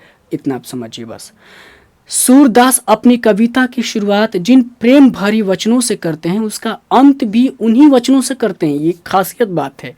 देखिए, वचन प्रीति निर्वेही अर्थ अद्भुत तुकधारी। तुकधारी का मतलब आप सुनेंगे राइम, राइम आप सुने हैं ना। तो जैसे जो पहले पंक्ति में देखिए जैसे अति भारी, भारी तो यहाँ धारी, भारी और धारी है ना यहाँ पर, तो इसी को तुकधारी बोलते हैं, यानी तुक रखना, तुक मिलना। और मछली जल की रानी है, जो उसका पानी है, रानी है पानी है, ये क्या हुआ, राइम हुआ, यानी तुक हुआ। तो यही बात कहा जा रही है कि शुरुआत जिस पदों से, प्रेम भरी पदों से करते हैं, अंतिम पद भी या समापन भी करते हैं ना यहाँ पर, तो उसी शब्दों पदों से करते हैं। बस इतना ही अर्थ है, आगे बढ़ते हैं। और पद अच्छा समझ में आ रहा है ना, बोर नहीं हो रहे हैं ना। देखिए पहले मैं सोचता था कि थोड़ा सा कॉमिक करके और थोड़ा सा एक्स्ट्रा एक्टिविटीज़ करके, बोलेगा नहीं सब बेकार है, आपको भी लगेगा कि बनावटी हो रहा है, इसलिए बस मैं जो चीज़ है वही आप समझते चलिए। देखिए पद प्रतिबिंबित दिवी, दिवी मतलब दिव्य दृष्टि, दिवी दृष्टि हृदय हरि लीला भासी, जन्म कर्म गुण रूप सब ही रसना प्रकाशी मतलब प्रकाश, प्रकाशी मतलब प्रकाश, ठीक है। दिवी प्रतिबिंबित मतलब पता चलना, छाया बनना, प्रतिबिंब बनना, उसका चित्र बनना। पद, पद मतलब जो भी सूरदास के बारे में पढ़ रहे हैं तो सूरदास जो भी पद लिखे हुए हैं, ठीक है, का उन्होंने जो भी कुछ लिखा हुआ है तो उसमें जो है ना क्या किया है कि हरि लीला मतलब, हरि मतलब कृष्ण का जो लीला गान किया हुआ है, बाल लीला किया हुआ है, वर्णन किया हुआ है, उसमें ऐसा प्रतिबिंबित होता है, ऐसा दिव्य दृष्टि प्रतिबिंबित होता है। भासी मतलब आभास होता है, मतलब कि उसका कोई वर्णन ही नहीं है। ये कहना चाह रहे हैं नाभादास जी कि तो सूरदास ने अपने पदों में हरि का वर्णन ऐसा किया है कि उसको देखकर लगता है कि वो कितने दिव्य दृष्टि के रहे हैं, उनका जो हृदय है कितना विशाल रहा है, कितनी उनकी दृष्टि रहे दिव्य रही है। ये कौन कह रहे हैं, नाभादास। किसके बारे में, सूरदास को। किस लिए कह रहे हैं, उनके पदों को पढ़ने के बाद कह रहे हैं। तो यही समझ गए, जन्म कर्म गुण रूप सबही रसना प्रकाशी, ऐसा उन्होंने वर्णन किया है भगवान कृष्ण के लीला, उनके जन्म के, कर्म के बारे में, उनके गुणों के बारे में, रूप कैसा रहा, बाल रूप कृष्ण के रूप कैसे रहे, उन सबको ऐसा वर्णन किया है, ऐसा रस को उसमें पिरोया हुआ है कि मानो वो चारों तरफ प्रकाश हो रहे हैं, फैले हुए हैं। तभी तो कोई पढ़ता है ना इनके, सूरदास को पंक्ति पढ़ता है तो आह क्या कहा है सूरदास जी ने, क्या कहा, भगवान रूप लीला किया है। सब लोग विमोहित हो जाते हैं सूर के पदों को जानकर पढ़कर, यही बात कहा जा रहा है। अब लिखित रूप में पढ़ लेते हैं। सूरदास की दृष्टि दिव्य है। सूरदास ने अपनी कविताओं में श्री कृष्ण की लीला का वर्णन करते हैं, आपको भी मालूम है। सूरदास ने प्रभु के जन्म, कर्म, गुण सभी को अपने दिव्य दृष्टि से देखकर अपने वचनों से प्रकाशित किया हुआ है। एक एक किताबी भाषा है, बट मैंने जो बताया वो आप उसको नोट कर लीजिएगा अपने दिमाग में भी, नहीं नोट कर पाए कॉपी पे तो हालांकि आप समझ जाएंगे, हरिलाल से समझ जाएंगे किसकी पंक्ति है, तो सूरदास की। कुछ कुछ पंक्ति को आपको कीवर्ड चुन लेना है। हरिलाल कृष्ण किसका पंक्ति भाई, किसकी पंक्ति है, तो सूरदास। अब आगे सूरदास की अगला जो पद है, विमल बुद्धि हो तासु की, जो यह गुण श्रवण निधरे, ठीक है। सूर कवित सुनि कौन कवि, जो नहीं शीर चालन करे। ध्यान दीजिए, विमल बुद्धि हो तासु की, जो यह गुण श्रवणनी करे। ध्यान दीजिए, जो भी व्यक्ति सूरदास द्वारा कही गई भगवान के गुणों को सुनता है, गुण यानी गुण को श्रवणनी मतलब सुनता है, ठीक है, तो उसका क्या हो जाता है, बुद्धि जो होता है विमल हो जाता है, शुद्ध हो जाता है। वही बात कही जा रही है, उसकी बुद्धि विमल हो जाती है। नाभादास कहते हैं, कवि कहते हैं कि ऐसा कोई कवि नहीं। कौन कवि सुनी, कोई ऐसा कवि नहीं है जो सुनने के बाद, कवित मतलब सूरदास के जो कविता है उसको सुनने के बाद ऐसा कोई कवि नहीं है जो ये नहीं कि मतलब भाई लिखा तो है इन्होंने, ये सिर चालन का मतलब सिर हिलाना, हामी भरना, यही सिर चालन यानी हामी भरना सिर हिलाकर। ऐसा कोई नहीं है कि सुनने के बाद, इनकी कविताओं को सुनने के बाद ये नहीं कहेगा हाँ काम की बात की है इन्होंने, मतलब इन्होंने सच में कुछ लिखा है, वर्णन किया है। यानी कहने का मतलब तारीफ़ करना, सीधे सिर चालन का मतलब कि सुनने के बाद भी कोई ऐसा कवि नहीं जो उनकी तारीफ़ नहीं करता हो। खुद नाभादास जी तो कर ही रहे हैं ना तारीफ़, अभी वही बात हो जा रही है। अब देखिए, अभी तक हमने भावार्थ देख लिया, अब अभ्यास की बात करेंगे। और मैंने बताया ना कि साइंस में 4 ही नंबर का, 2 नंबर का लघु उत्तरीय प्रश्न पूछता है बस, और 2 नंबर का ऑब्जेक्टिव। लेकिन आर्ट्स वालों के लिए 4 नंबर का प्रश्न पूछता है भावार्थ करने के लिए, तो वो देखेंगे और आप दोनों जो भी हैं देखते रहिए आप लोग। अब प्रश्न करेंगे, उसी दृष्टि से प्रश्न भी करेंगे, इसमें कुछ ज़्यादा है नहीं, बस पढ़ेंगे, आप समझ जाइए। नाभादास ने छप्पे में कबीर की किन विशेषताओं का उल्लेख किया है, तो आप समझ ही गए कौन कौन से उल्लेख किया था। तो आपको ऐसे लिखना, निम्नलिखित विशेषताओं का उल्लेख किया है, तो सीधे लिख सकते हैं नाभादास ने निम्न विशेषताओं का उल्लेख किया है, तो सीधे लिख देंगे, ज़्यादा नहीं, क्योंकि 20 वर्ड में लिखना होता है, ज़्यादा ज़्यादा 30 वर्ड में लिखना होता है 2 नंबर के सवाल का जवाब। कबीर ने केवल भगवत भक्ति को ही श्रेष्ठ माना है, ठीक है, पहला बिंदु। वे जाति पाति एवं वर्णाश्रम यानी जाति पाति सीधे इसको काट दीजिए, क्या लिखने की ज़रूरत है। जाति पाति का खंडन करते हैं, सीधे यहाँ से काट दीजिए। वे जाति पाति का खंडन करते हैं भी, कभी मरता थोड़ी है, लिखिए कभी करते हैं। सच्चे हैं तो हैं लिखिए यहाँ पर। सच्चे भजन के बिना तप योग यज्ञ दान जो भी है व्रत जो कुछ भी करते हैं वो सब बेकार चला जाएगा। कबीर ने हिंदू और मुसलमान दोनों को प्रमाणित या सिद्धांत की बात, यानी ये सब किताबी भाषा मत लिखिए, दोनों को समान रूप से उन्होंने स्थान दिया, सीधे लिखिए। हिंदू और मुसलमान दोनों को मिलाकर चला, स्थान दिया, बस यही लिखिए। दूसरे नंबर सवाल का जवाब देखते हैं हम। मुख देखी नहीं, दूसरा नंबर प्रश्न देखेंगे। मुख देखी नहीं भनी का क्या अर्थ है। वही होता है ना कि बिना देखे हुए चेहरे को, बिना देखे हुए अपनी आंखों से जब तक वो नहीं देखते हैं तो कान ही नहीं, वो कान के सुने हुए बात नहीं करते हैं। मैं कहत आँखन देखी, मैं कहत आँखन देखी, तू कहत कागज की लेखी। तो ये कहते कागज की लेखी की बात ना करो भाई, आँख देखे हुए बात करो। अगर मैं नहीं देखूंगा कहेंगे कि फलाना देखी तोरा बारे में हई कहला सा। ऐसा देखिए, झगड़ा का सबसे बड़ा कारण होता है कि कोई आपके बारे में कहता है कि देखो, तीसरे से कहता है, कोई आके आपसे कहता है तीसरे के बारे में, तुम देखो ना तुम्हारे बारे में वो ऐसे कह रहा था। आप क्या करते हैं, फटाक से क्रोध में आ जाते हैं कि ऐसे कैसे कह सकता है मेरे को। होता है ना ये चीज़। तो आप यहाँ से सीखिए एक चीज़ कि आप भी जब तक आँखों से नहीं देख लेते हैं तब तक लिखा हुआ, हालांकि हमारा समाज तो लिखा हुआ की बात करता है, लेकिन यहाँ पर वो लिखने का मतलब कान ओढ़ने वाली बात मत सुनिएगा, समझिएगा। जब तक आप नहीं देख लेते हैं कि फलाना आपके बारे में शिकायत किया है या कुछ भला बुरा कह रहा है, तब तक आप विश्वास मत करिएगा। हाँ कहा होगा, ठीक है, बेशक कहा है, तब भी नहीं करिए, क्योंकि इससे रिश्ते बहुत जल्द ख़राब हो जाते हैं।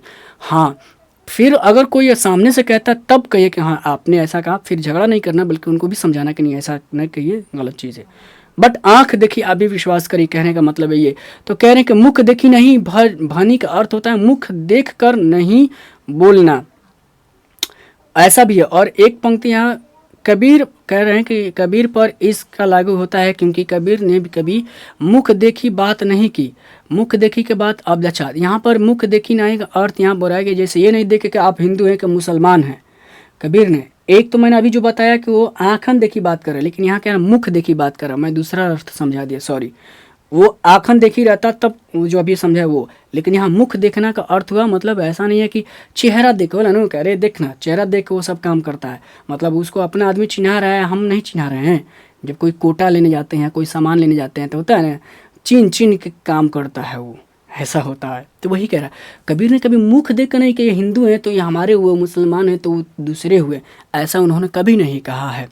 तो यानी सबको समान रूप से कभी मुख देकर बात नहीं किया, सबको उन्होंने कभी जाति धर्म को लेकर तो किसी के साथ भेदभाव भी नहीं किया है कि तुम हिंदू हो या मैं मुसलमान हूँ या फलाना चलना, ऐसा नहीं, उन्होंने कभी पक्षपात नहीं किया। बहुत सुंदर जवाब है ये, आप इसको कॉपी कर सकते हैं। अब आगे बढ़ते हैं, ये कबीर के बारे में हुआ। अब देखिए सूरदास के बारे में भी यही सेम सवाल बना हुआ है कि सूरदास के काव्य की विशेषता क्या क्या बताया गया है, यानी टोटल क्या है ना।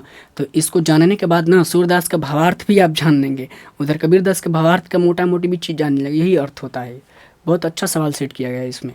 सूर्य के काव्य की निम्न विशेषताओं का उल्लेख देखिए, कवि करते हैं कि सूर्य ने काव्य में चमत्कार और अनुप्रास को भर रखा है। इनकी भाषा में तुकधारी है, यानी तुकबंदी है, तुकधारी है, तुकबंदी भी कह सकते हैं। सूर्य कृष्ण की भक्ति किए हुए हैं, भक्त कवि हैं, और कृष्ण के बाल लीला रूप से एक कुछ नहीं, या तो बाल लीला तो याद रहेगा ना, परीक्षा में आ जाए तो बाल लीला का वर्णन किया है, ठीक है। कर्म का यानी गौ चराने की बात को उन्होंने बहुत बढ़िया से दर्शाया हुआ है, ये आप लिख सकते हैं। गुण क्या, उनकी क्या विशेषता रही है, उनके बारे में, रूप कैसे दिखते हैं उनका वर्णन किया हुआ है, बस हो गया आंसर। जो भी सूर्य के काव्य को एक अंतिम पंक्ति में कहते हैं ना कि ऐसा कोई नहीं है, कभी नहीं है कि जो सूर्य के पद को सुन के मोहित न हो जाए, उनको तारीफ न करे, सिर नहीं हिलाए कि हाँ बहुत अच्छा लिखा इन्होंने, ऐसा कोई नहीं है। एक ये विशेषता है, तो 3 विशेषता को लिख देंगे, आपका आंसर बन जाएगा, 2 नंबर आप मिल जाएगा आपको। अब देखिए साइंस में ये प्रश्न नहीं पूछा अभी तक कि बताइए भावार्थ क्या है, अर्थ स्पष्ट करने के लिए नहीं पूछा है, बट आर्ट्स में पूछा है, तो इसलिए इस सवाल को रखा हूँ और ध्यान देंगे कैसे आपको जवाब देना है। चौथा नंबर सवाल में 2 दिया हुआ है पद, उसको अर्थ करना है। अर्थ क्या है, भावार्थ क्या है, सप्रसंग व्याख्या क्या है, ठीक है, सबका मर्म क्या है, सब समझिएगा। सूर कविता सुनी, कौन कवि, यानी कोई ऐसा नहीं है कि जो सूर्य के कविता को सुनकर सिर चालन न करे, सिर चालन करे नहीं करे। तो देखिए संदर्भ में कैसे लिखना है, संदर्भ लिखना है। प्रस्तुत पंक्ति हमारे पाठ पुस्तक चूंकि 4 नंबर का आएगा भाई, तो 4 नंबर का आएगा तो आप हल्के में नहीं ना लीजिएगा, इसको कम से कम 100 वर्ड तो पहुंचाइएगा ना, 100 नहीं तो 80 नंबर पर पहुंचाइएगा ना, 80 शब्द में भी। तो देखिए पाठ पुस्तक दिगंत भाग 2 के ऐसे इसी फॉर्मेट आपको लिखना है, पहले भी बहुत बार बता चुका हूँ, थोड़ा सा इसमें कुछ ज़्यादा बता दिया हूँ। प्रस्तुत पंक्ति इसलिए कि एक ही पंक्ति दिया हुआ है, जब 2 पंक्ति दे तो पंक्तियाँ लिखना है आपको। प्रस्तुत पंक्ति हमारे पाठ पुस्तक दिगंत भाग 2 के काव्य खंड के पाठ 4 छप्पे से ली गई है, जिसके लेखक या कवि हैं, ठीक है। अच्छा, एक पंक्ति है कि यह किसमें संकलित है, तो यह भक्तमाल में संकलित है। इसके कवि भक्त नाभादास हैं, नाभादास राम भक्त कवि हैं। एक मैंने बताया था कभी भी कवि के बारे में 1 लाइन लिखिएगा। अब फिर उसके बाद लिखिएगा उसका प्रसंग लिखिएगा, ये पंक्ति किस प्रसंग में कही गई है, तो 1 पंक्ति में लिखना होता है, ज़्यादा से ज़्यादा 2 पंक्ति। नाभादास ने इस पंक्ति में सूरदास की कविताओं और उनके गुणों का उल्लेख किया हुआ है। इससे यही पता चल गया कि क्या गुण है, क्या विशेषता। इतना ही हो, सवाल देखने वाला जो समझ जाएगा कि आप कमाल के लिखे हैं, आंसर सीधे वो 4 नंबर बैठा देगा, ठीक है। वो क्या करेगा, 4 नंबर बैठा देगा वो। लेकिन अगर वो चोर होगा, नंबर चोर होगा, तो वो नहीं बैठाएगा, तब भी नहीं बैठाएगा। हो सकता है अगर आप सुंदर सुंदर नहीं लिखेंगे, अगर सुंदर सुंदर लिख दिया और इतना ही लिख दिया तो आपको 4 नंबर फिक्स मिलेगा। अब देखिए इसी में भावार्थ इसका अभी तक तो हमने देखा, पैराग्राफ ऐसे चेंज कर लेना है, 1 लाइन छोड़ देना है, फिर लिखना है भावार्थ या अर्थ लिखना है। अर्थ दिया तो अर्थ लिखेगा, भावार्थ भावार्थ, सप्रसंग तो सप्रसंग व्याख्या। प्रस्तुत पंक्ति में नाभादास जी कहते हैं कि कोई व्यक्ति सूरदास द्वारा कही गई भगवान के गुण को सुनता है, व्यक्ति या कवि, ठीक है, कवि कहता है तो उसका जो हृदय है ना बहुत शुद्ध हो जाता है, विमल हो जाता है, मधुर से भर जाता है, ठीक है। सूरदास की कविताओं को सुनकर कोई भी ऐसा नहीं है कि उनकी बातों को गलत ठहरा दे या काट दे। सभी उनकी कविताओं को सुनने के बाद हामी जरूर भरते हैं और अपना सिर जरूर हिलाते हैं कि हाँ इन्होंने बहुत कुछ अच्छा लिखा हुआ है, तारीफ करते हैं। बस यही व्याख्या हो गया। अब आपको करना क्या है, एक टास्क है मेरे तरफ से इस क्लास में, आपको सेम पैटर्न सब कुछ वही कॉपी करना है। ये ख के लिए वो अभी सूरदास के बारे में देखे, ये अभी कबीर के बारे में है। किसके बारे में, कबीर के बारे में। तो भगति विमुख जे धर्म सो सब अधर्म करिए, पहली ही पंक्ति है, पहला छप्पे जो है कबीर के बारे में। तो आपको इसका भावार्थ मैंने बता ही दिया वहाँ पर, वहाँ से कॉपी कर लीजिएगा और इस पैटर्न को ये वाला सीधे कॉपी कर लीजिएगा, ये वाला, ये जो है इसको कॉपी कर लीजिएगा।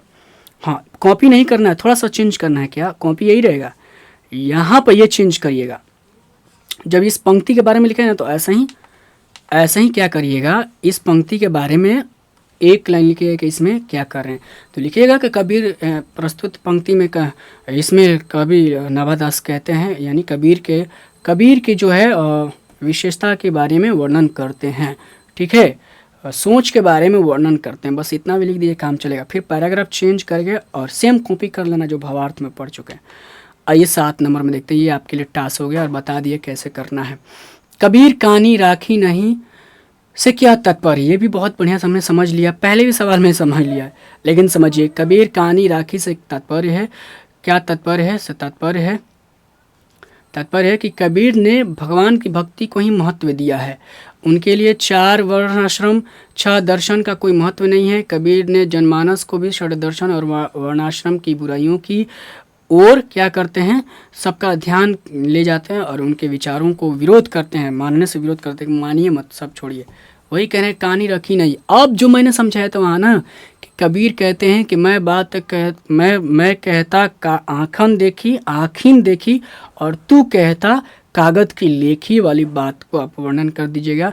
हालांकि ये किताबी हो गया है, बहुत ज़्यादा किताबी हो गया। आप सीधे लिखिएगा कबीर आँखों की देखी हुई बात करते हैं। वो कहते हैं वो किसी का कान नहीं ओढ़ते हैं, वो सुनी हुई बातों पर विश्वास नहीं करते हैं और वो जाति वर्ण जो है इन सब को भी विश्वास नहीं करते, वो इन सब का अवहेलना करते हैं। हिंदू मुसलमान को यानी किसी भी जात को हो सबको समान दृष्टि से देखते हैं, यही बात है। और जो भी षट दर्शन यानी जो भी 6 दर्शन हैं उनका ये भी विरोध करते हैं। सीधे यहीं पर लिखिए, कहानी देखी मतलब कान के राखी वाली बात नहीं करते हैं, सीधे बात यही, कुछ है नहीं उसमें, जो समझा दिया अपने लैंग्वेज में ज़रूर लिखिएगा, कॉपी करिएगा। मैंने 100 लोग देखेंगे, 100 लोग कॉपी करेंगे तो ये क्या हो जाएगा, रट्टा मारना हो जाएगा। तो यहाँ पर भी फ़ायदा नहीं होगा आपका, ये भी लगेगा कि आप रट्टा मार रहे हैं। क्या फ़ायदा होगा जब आप अपने लैंग्वेज में खुद का नोट नहीं बनाएंगे। और देखिए 8 नंबर सवाल देखते, कबीर ने भक्ति को कितना महत्व दिया है, इसको समझिए। कबीर ने भक्ति को सबसे ऊपर रखा यानी सर्वश्रेष्ठ माना है, और योग व्रत दान को तुच्छ माना है। कब माना है, अगर जब आप सच्चे हृदय से भक्ति भजन नहीं करते हैं तो आप व्रत करते हैं, योग करते हैं, साधना करते हैं, दान देते हैं, ये सब व्यर्थ चला जाएगा। इसी का अर्थ यही है, अपने लैंग्वेज में आप लिखिएगा।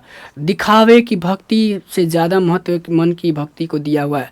इन्होंने कहा है कि दिखावे की भक्ति नहीं करिए कि आप रोज़ नया ड्रेस पहन के जा रहे हैं, या आप नहा धोवा के नया ड्रेस पहन के, कपड़ा पहन के और पूरा झमका के आप जा रही हैं मंदिर में पूजा करने और सेल्फी ले रही हैं, सेल्फा ले रहे हैं आप, तो इसका विरोध, ये सब दिखावा है। अरे भक्ति करने जा रहे हैं तो आप बिल्कुल सीधा साधा सिंपल बन के जाइए। भक्ति किस लिए करते हैं, भजन क्यों करते हैं, शांति के लिए करते हैं। सेल्फी पोस्ट करने के, देखो आज मैं गई, आज ये पूजा किया, यहाँ घूमा, इसके लिए थोड़ी करते हैं। तो यही विरोध करते हैं। अब जब आप ऐसा करते तो वो पूजा पाठ भी आपका बेकार गया हो, भगवान खुश थोड़े होंगे, कहेंगे अरे हम तो इतना पूजा करते हैं लेकिन कुछ फ़ायदा नहीं मिलता। काहे को मिलेगा भैया, पूजा कहाँ किए, आप तो दिखावा किए हैं।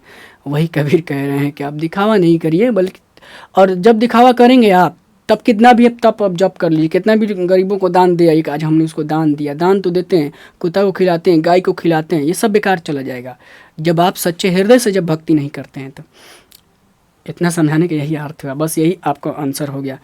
ठीक है, साफ मन से की गई भक्ति को ही सर्वश्रेष्ठ माने, एक पंक्ति में याद रखिए इसका आंसर। अब देखिए हम चलते हैं PYQ की बात करेंगे। PYQ में देखेंगे, PYQ मतलब इस चैप्टर से जो भी प्रश्न बने हुए हैं देखते हैं। 1 नंबर में पहला, भक्तमाल किसकी रचना है, तो भक्तमाल आप जानेंगे कि नाभादास का है, तो आंसर इसका E हो जाएगा। क्लियर। दूसरा देखते हैं, ये सवाल एक भी अपने से नहीं बनाया हूँ मैं, बल्कि जो भी सवाल है परीक्षा में पूछा गया इसलिए मैं रखा हूँ। 2 नंबर, नाभादास का काव्य रचना क्षेत्र बताना है। काव्य रचना क्षेत्र देखिए पूछ दिया है, तो इन्होंने कहाँ पर रहा हुआ है, इनका स्थायी निवास कहाँ रहा है, ये पूछा है। क्षेत्र देखिए सवाल को घुमाया हुआ है, तो वृंदावन इन्होंने। काशी तो देखिए काशी किनका रहा है बताएंगे आप, काशी तुलसीदास, तुलसीदास का रहा है। और काशी कौन रहा है, सूरदास का भी नहीं, सूरदास और उनका मथुरा में भी रहा है ना, मथुरा में रहा था सूरदास का। वृंदावन मथुरा, अच्छा ये देखिए वृंदावन तो उनका सूरदास का, मथुरा सूरदास, हरिद्वार, ये समझ गए। ये एक ही दिया है, काशी मतलब सॉरी किसका, नाभादास पूछ रहा है ना, नाभादास का कौन सा है, वृंदावन हो जाएगा, सही आंसर होगा इसका वृंदावन। पढ़े भी यहाँ स्थाई इनका क्या वृंदावन रहा है। नाभादास के दीक्षा गुरु कौन है, तो दीक्षा गुरु का तो मैंने बहुत पैटर्न लंबा समझा दिया था, अब तो भूलेंगे नहीं उस चीज़ को। अग्रदास हैं। नरहरिदास किससे गुरु हैं, दीक्षा गुरु कौन है, नरहरिदास, बताइए कमेंट करके। नरहरिदास किसका है, स्वामी दास, इसमें भी आपका आंसर हो जाएगा। वल्लभाचार्य किसके गुरु हैं, ये भी पढ़ चुके हैं, ये दोनों पढ़ चुके हैं किसके गुरु हैं हम लोग। ठीक है, रामानुजाचार्य का मैंने बता दिया, ये किसके गुरु हैं, कमेंट करके बताइए। आज ही क्लास में बहुत लंबा बताया है मैंने। चलिए 4 नंबर पर देखते हैं और 4 नंबर का आंसर करिए। छप्य के कवि कौन है भाई, और छप्य क्या आप समझ गए, छप क्या है, छंद है। ठीक है, और छंद काव्य शास्त्र में पढ़ा जाता है। छंद एक शैली होता है जिसमें मात्रा को गिना जाता है। ये छंद अलग अलग होता है, छंद के 2-3 प्रकार है इसे, वर्णिक छंद, मात्रिक छंद होता है, ठीक है, और एक होता है सममात्रिक।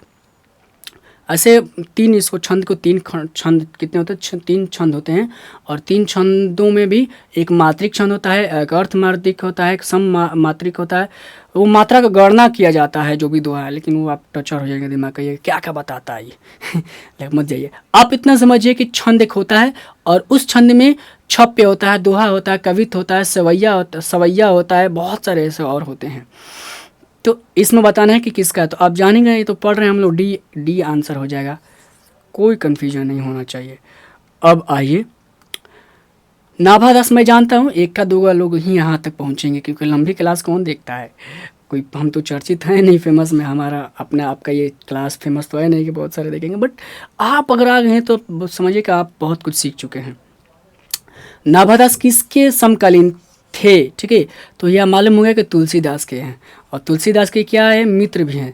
तुलसीदास के समकालीन थे और मित्र भी थे, आंसर यही हो जाएगा ये सब, ठीक है। अब आइए सीधे नाभादास किस प्रकार के भक्त का व्यंजन, देखिए किस प्रकार का दिया है, किस प्रकार का दिया है, या किस धारा के हैं, किस युग के हैं, रचना काल क्या है, ये सब कुछ पूछेगा ऐसे ही। तो ऑप्शन पे जाना है। अभी आपको मैंने बताया कि नाभा के हैं राम भक्ति शाखा के दो ही लोग हैं, तुलसीदास और नाभादास, तुलसी नाभा, ठीक है, यही हैं। और राम भक्त में, इसमें राम भक्त कहाँ दिया, एक ही दिया है, बाकी नहीं दिया है, तो आंसर आपका ए हो जाएगा। लेकिन किस में राम भक्ति किस में आता है, सगुण उपासक हैं ये, यानी सगुण भक्ति धारा में, सगुण भक्ति धारा में राम भक्ति, ठीक है, राम भक्ति आता है। और इसी राम भक्ति में नाभादास हैं। दो तरह के सवाल बना सकता है, ये राम भक्ति ना देकर पूछेगा बताइए कि नाभादास किस धारा के कवि हैं, तो सगुण धारा के हैं, ये भी सवाल दे सकता है अगर नहीं देता हो इसको। अब 7 नंबर देखते हैं, 7 नंबर का बताइए छप्य क्या है, तो छप क्या, अभी बार बार हमने बताया क्या है, छंद है। छप क्या है, छंद है, छंद यानी सी आंसर हो जाएगा ये। रस नहीं है, अलंकार नहीं है, संधि नहीं है, संधि क्या, संधि काय को दे दिया ऑप्शन में। देखिए नाभादास की राम भक्ति मर्यादा के स्थान पर क्या है, मर्यादा कौन करते हैं, तुलसीदास, तुलसीदास।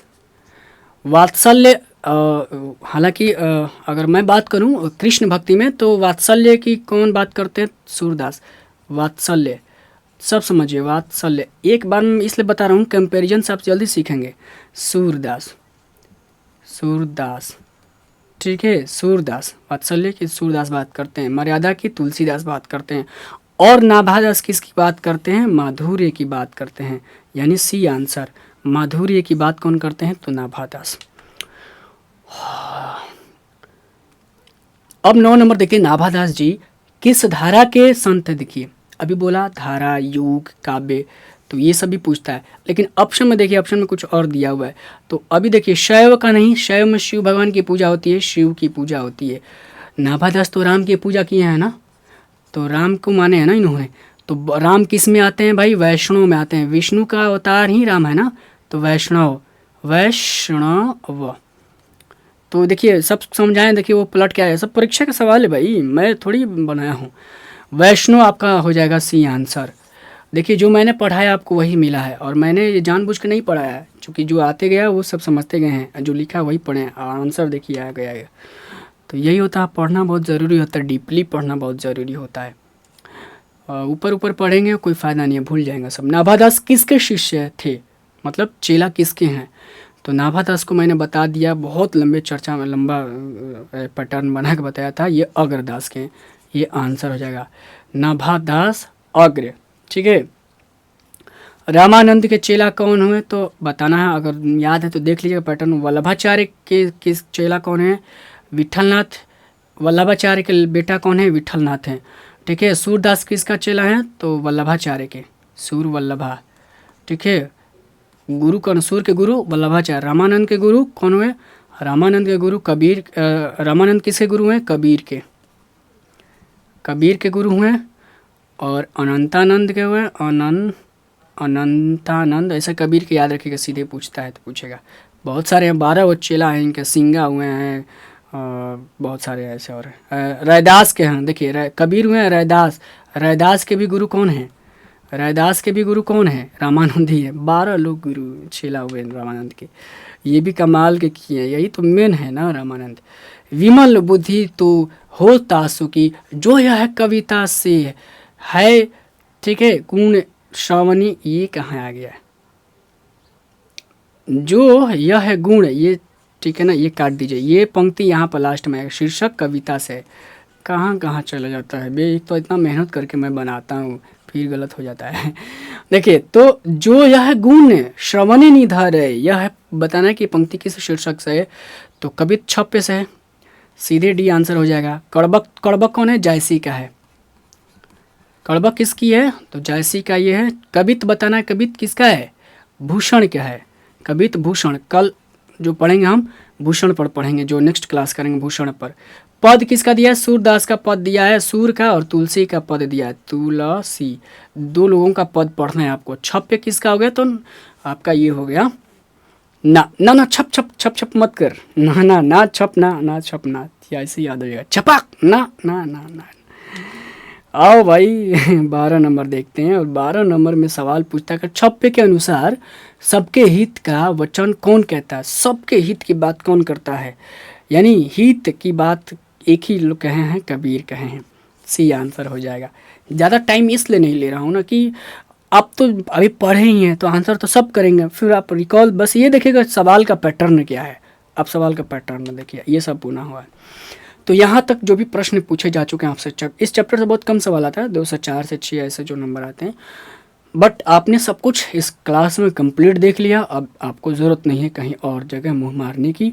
आप धैर्य से इसको नोट बनाइए और एक बार में समझ जाएंगे। आप जब रिवीजन करेंगे तो इससे बहुत सारे और सवाल लेकर आएंगे।